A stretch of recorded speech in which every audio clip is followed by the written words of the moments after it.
স্বাধীনতা বিরোধী শক্তি আর ফ্যাসিবাদ সহযোগীর মিলনে গণতন্ত্র পরিপুষ্ট হবে না বলে মন্তব্য করেছেন বিএনপির ভাইস চেয়ারম্যান শামসুজ্জামান দুদু।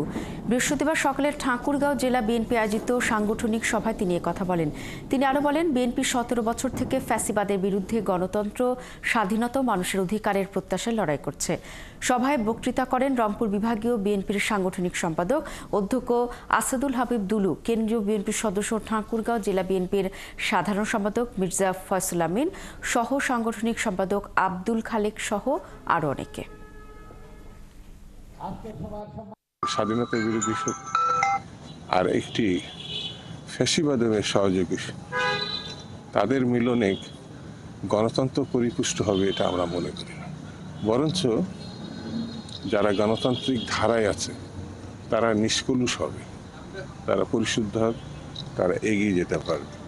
তো মেরুকরণ যাই হোক, জনগণ সেটিকে অনুমোদন করবে, যেভাবে অনুমোদন করবে আমরা মনে করি সেটাই হবে গণতন্ত্র।